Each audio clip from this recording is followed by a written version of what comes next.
There's a lot of time and effort that goes in creating a full-bound script like this. And once that is ready, the process and the journey of converting these words on paper to visuals on screen begins. This is the starting point where ideating, visualizing and committing to what would translate the given intent best on screen actually takes place. As we start off this series with the opening episode of DOP Portraits, we are going to talk about how this creative process of making the right decisions to action on sets. We have the man behind nuanced visuals of Drishyam 2, Sonu ke Titu ki Sweety, Raid 2 and Blur, to name a few. Sudhir sir, thank you so much for being here. I'd really like to know a little bit about your cinematography journey so that people who are watching this know where you started. First of all, thank you so much for having me here. It's actually a pleasure, sir. I started from a film and television institute of Tamil Nadu. After that, I came to Bombay and started assisting. I assisted Ashok Mehta. I used to be a very grumpy kind of an assistant. My first film, it happened in 2009, I guess. This was a Tamil film called Thiru Thiru Thuru Thuru. After that, I got a call for Pyar Ka Panchnama. So, being that grumpy assistant, has that phase of you, has that characteristic of you evolved, or are you still like that on sets when you now do your own thing? Yeah, I'm never happy. But by the end of it, when you actually go back and look at all the body of work that you've done and some really interesting work that you've done, do you feel finally satisfied after looking at it, or you're still a little like, oh, I wish I could have? I'm still grumpy. Okay. I'd love to hear a couple of those experiences where you've seen something and said, yeah, I would have done it better, or if you does that ever occur? Always. Okay. There'll be something missing. I could have done like this. Because when you're on a film set, you're basically working at a certain pace in collaboration with a lot of people.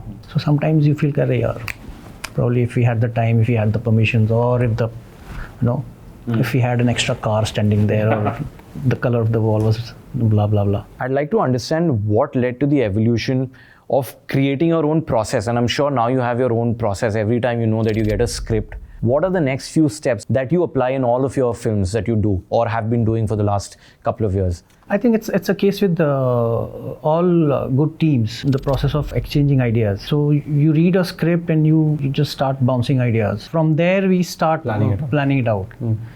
This has to be like this should go like this might be better. And based on that, then everything else comes in. The minute a script comes in and you know that, okay, you have to deal with a particular scene, does your process involve planning the shots, breaking the shots down in a certain way? Or do you plan the visuals, or do you just ideate it in a certain way and then probably suggest it to the director? And whether it's a shot, whether it's how a scene is playing, whether it's colors, whether it's the kind of light we want to do. Correct. I think it all has to be bounced with the director and then come to a decision. Yeah. So I'd like to understand if there were any of your films where you spent a lot of time pre-planning it because it needed that kind of planning. I have worked with very different kind of directors. Yeah. There have been some who really want to get into the nitty-gritties, and there have been some who don't want to restrict themselves in the pre-planning stage. Okay. Who want to just get a vague kind of a look that it's going in this zone. Okay. Now we'll see on set. Drishyam was so well planned. We were filming in Goa and Hyderabad. And Goa schedule was quite hectic, quite humid. And we had Ajay sir in the lead, and we had Akshay Khanna, and we had Tabu. So we had stars. We were jumping 3 locations a day. Correct. All that crew. And the equipment. Exactly. All these locations that we had visited on the day of shoot, we had already visited them prior 3 months before. Like we started filming in Jan. By October, we knew every location. Correct. We knew every angle in that location. For such detailed breakdown, I think the credit has to go to a director who's willing to spend that sort of a time in break his head down. And exactly know what is going to happen and how it's going to play out. Eventually what happens is, like a film which we might end up shooting for 70 days, we wrap it off in 50 to 53 days. And that way you also know what to plan where, if there's a low light scene and, if there's a, especially a certain kind of scene where you need to... There were scenes like that, like the beginning of the film. Yeah. It was a big area. Yeah. Like you could not light it up with 5 cranes with big lights on it. It was huge. There were multiple cliffs there, ocean. And interestingly about Drishyam, because I've watched it a couple of times, and I really see a lot of different landscapes, from homes to outdoor to streets to jungles to cliff, all have very different kind of lighting setups in general. So to plan something like that and to execute that correctly with the right kind of visuals, how was your planning for that? Obviously I think you shot that on the Venice, and I'd like to know what was your setup like and how was it using the Venice on that particular film? What were the challenges? What were the great things that came into play, especially with low light, coming in front of you. Venice played a very major role on Drishyam. Not just Venice, the Sony cinema line cameras. Correct, the cinema line, exactly. So there were portions on the film where we were shooting without like higher ISOs. We were shooting with the FX3, on a Ronin, and we were running with the camera in the jungle. Jungles in Goa are quite thick. No, they're very dense. Yeah, pretty dense. Yeah. You're going with wide lenses. So how do you light it? So just one crane somewhere and one big light and just punch whatever you get from far. And just that backlit and bit of tube lights running with the camera. So it was all planned that, okay, how can we do this? Because running in the jungle with that pace on a steady cam or getting like some sort of a tracking vehicle and all that would have just created a tamjam, and we wouldn't have been able to work with that sort of a pace. Yeah. FX3 gave us that flexibility. Considering, the cinema line is such a well-planned set of cameras, where cameras are there for every single kind of project, every single kind of, intent that you want to use. Did you find it challenging, or it blended in very correctly when it had to sort of blend out on the edit or on the DI? Or I had an idea about how beautiful the lenses, the cameras cut with each other. Correct. I spoke to Abhishek, the director on Drishyam, that we have something of this side, let's test it out. During we took the cameras to Mud Island, Aksa Beach, and shot. Oh, just like a pre-planning. Yeah. Just a tube light, just a phone light, just to see how much levels of details you're getting on the ocean, what are the details in the sky. So वो सब test करके, and if a DOP says that ऐसा है कर लेते करके, sometimes the directors might panic. During test, if they see the result in the on a big screen, compared both the footages in the lab, Venice and FX3. Beautiful camera. I mean, I can shoot a whole feature with that. Even I read that article when you had shared the whole functionality of and the reason behind using the FX3 for such a low light scene. I actually discovered FX3 on Blur, which I shot before Drishyam. Oh wow! So that's how I gave the idea to Abhishek. So you'd already used it? I used it for one shot in Blur. Okay. It was there's a door shot, and the camera is right below the lock. Okay. So there's no way my camera will go there where the actor is coming and doing all sort of fiddling with it. And there was no space. It was a very compact room. Okay. So we just took a camera and just held it like that. And it worked. And when I saw the footage, I was like, yeah, this is great. Great, yeah. So I'd also like to know a little bit about some of your experiences on set, whether it was Pyar Ka Panchnama 2 or Sonu Ki Titu Ki Sweety. I mean, if you could share some really fun experiences where you maxed out a camera's potential, or the way you shot, or scenes which really stay back as really good memories of how you planned a scene and it went out really well. I think Blur was one such film. Again, Ajay does very minimum amount of prep. One of my favorite directors, Ajay Behel, for the way he builds his world in his script. And he's very clear about it. When you read his script, that world doesn't come across to you. I mean, you're not able to visualize it. You know the scene, how it's flowing, yeah. But that world he creates, only Ajay Behel can show you. He said, I want the film to look very dark. And so for me, dark was like, okay, I'll shoot dark. We did a camera test. We were shooting with the Venice. I showed him, like, this is looking good. Okay, yeah, this dark is good. So we also created a LUT.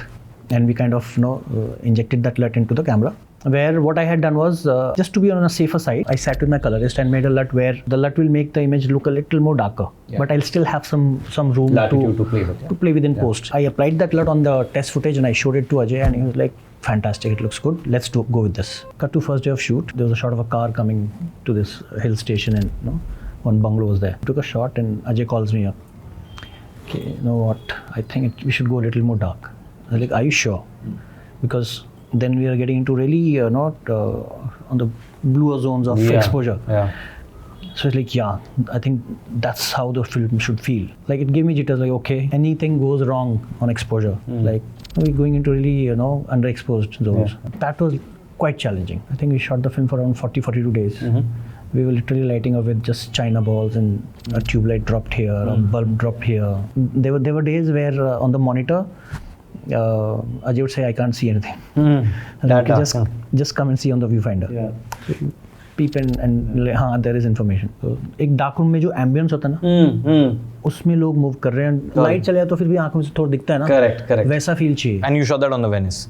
Shot that on Venice. Great things about the Venice is the sensitivity. Sensor. Yeah, the sensors. The sensors are beautiful. They cut beautifully with each other. Also, the sensor size is similar. Yeah. So there's no jump in your focal length or stuff like that. When you're using the Venice, what is your perfect kind of a setup? What lenses do you like to pair it up with? I mean, what are your... I get bored with lenses very quickly. Okay. Sonu was like proper master primes, but that was shot with an f/65, I guess, Sony f/65. Okay. So I don't stick with one. I make that decision based on how I visualize the film. Okay, and now especially like Blur and say Drishyam 2 are very different looking films from say a Pyar Ka Panchnama 2 or a Sonu. I mean, is there a specific thing that you also plan out in order to, you know, overall make the film look very different, because both of them look very, very different. You know, this is a very vibrant looking film versus this is a very thought of, there's a look defined. Basically, the look of your film is always decided by the script, by the feel of it. Pyar Ka Panchnama or Sonu, it needs that vibrancy. It doesn't want to keep people in a dark. Whereas on Drishyam, there is a certain effort made. It's a thriller, it's a drama. If I had to ask you, all the last 4-5 films that we're talking about have been shot on the Venice. I mean, why and what makes that a choice of camera for you at this point in time? I remember we were shooting a song and our shoot extended and the camera was not available. And we were shooting with a very specific camera because we had a lot of flashlights, and I didn't want that frame tearing because of the flashlights. Okay. So I said the only camera that has a manual shutter is f/65. Let's get that. Yeah. So that was your introduction to that ecosystem. Yeah. When Pyar Ka Panchnama 2 happened and this episode happened, post that we went and saw the footage in the DI, and let's see whether footage are matching. I loved the quality of f/65. I think f/65 was an 8K camera, converting it into 4K, some sort of. The resolution and the color reproduction of that camera was fabulous. I had read about cameras during my first film, Titu, and I knew what were the problems with digital cameras. No frame tear and no rolling shutter and blah blah blah.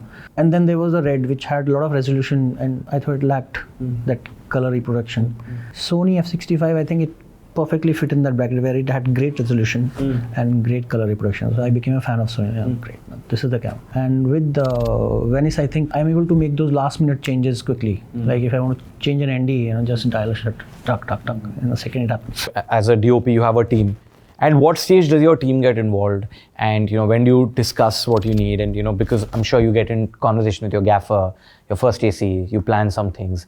And what kind of a role do they play in shaping up this whole thing that you create as for the visual team? There are different levels. Like my associate will be handling a lot more stuff compared to a third or a fourth assistant. When you get them involved at that stage, they learn more. Then they see the whole journey where this was the script. Like to a few of my assistants, I'll also share the script. Yeah, so that they know what was written. What happened, and how we approached it. Eventually what happens is by the end of second or a third film, my associate will start giving me very beautiful ideas. So there's growth that has happened to them. Very important. So that's how the young DPs are going to come out. And they get nurtured throughout. Yeah. I have been signed on a film, but you've pretty much handled it. And do you have any grumpy assistants? I love grumpy assistants. Grumpy assistants are the assistants who are really doing well. So, sir, if you could share a few anecdotes from any of your scenes that you've shot, any of your important sequences that you've shot for your films, and the kind of gear you've used and why you've sort of used that setup for those particular scenes. See, the whole ecosystem of cinema line cameras is so well designed that it cuts beautiful with each other. Raid 2 had a lot of sequences, a lot of crowd, a lot of action sequences. Any nook and corner where you want, if we can hide a camera there. Usually, we get these small action cameras and we plant them. And here we had cameras, we treat it like a Steadicam with a gimbal. Get into the crowd. Instead of taking a bulky camera where you are having to erase, just go with the camera, a small camera, FX3, and you won't even notice there's a person operating camera there. Sequence where a door was being broken by a crowd. And last moment we decided why not rig a camera on that. So usually that will take a lot of time. But here we had a FX3, we just taped it up with a gaffer tape, and we got the shot. Protagonist is entering the sugarcane fields, and you know how narrow the space is. True, so there's no way a camera can go with the Steadicam. He's going there searching for money. So we had the FX3 with a gimbal. You could easily go onto his feet, go close to him, get the same shallow depth you get with the Venice. When somebody hears something like this coming out of somebody who's tried and tested it very successfully, like I'm sure even you would have felt that sense of confidence after doing it in Drishyam.